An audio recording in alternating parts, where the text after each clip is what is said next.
Hi, my name is Nick. I run a shop called Coastline Leather Goods here in this little workshop. And today I want to give a review of a leather called Solstice from a company called Weaver.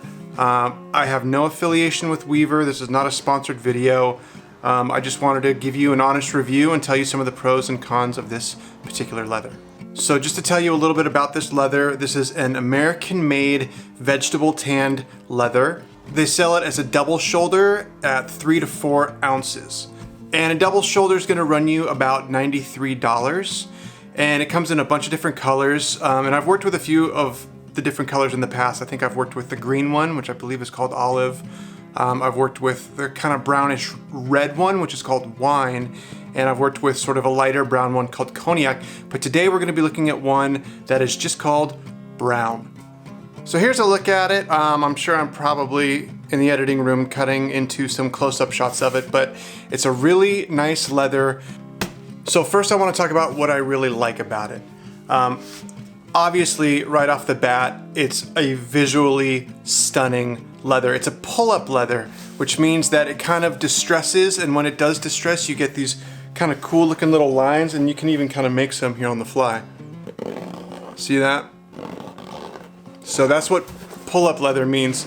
And you can use that to your advantage. If you're making a piece and you want it to look more distressed, you just crumple it up and then you have this really pretty distressed looking piece. I'm gonna put this down.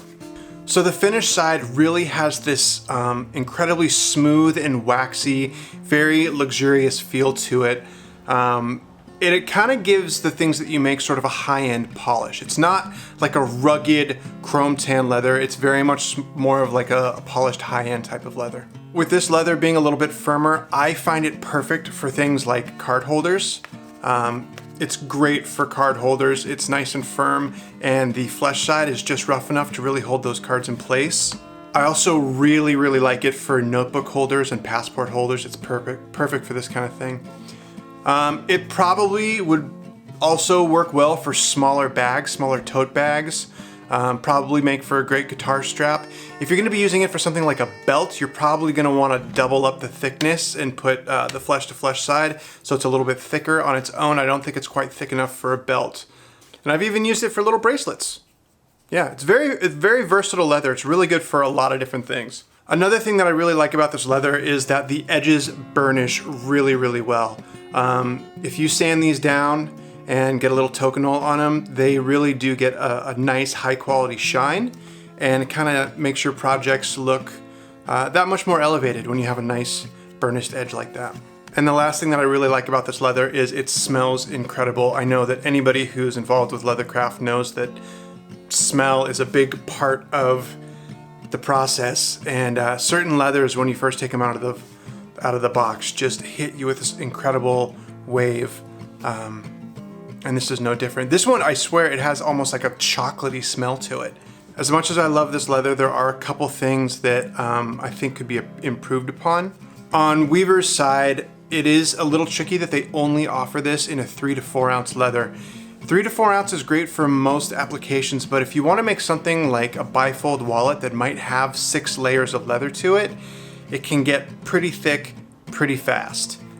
So having the option for like a 2.5 to 3 ounce leather would be really nice, and I would definitely buy that if it was offered, but it's not. So 3 to 4 ounces, good for now, I guess. The other thing that can be a little bit tricky is the flesh side is a little bit rough. It's a little bit rougher than some of the other leathers that I've worked with, like Minerva or Pueblo. It's not really apples to apples, but even some chrome tan leathers that I've worked with have a softer flesh side.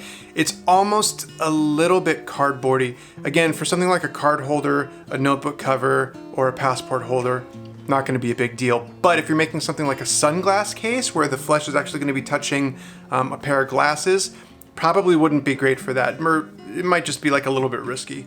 But again, for card holders, for notebook holders, even for a tote bag, I think it's fine.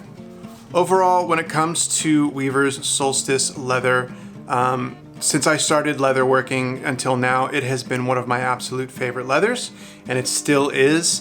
And I will continue buying it and branching out into different colors. I think I've used 3 so far. I'll probably end up using the black and the darker brown as well. But overall, I give this an 8.5 out of 10. One of my favorite all-time leathers. Check it out, and if you make something with it, tag me on social media. I would love to see what you make. Please like and subscribe, and stay tuned for more leathercraft videos.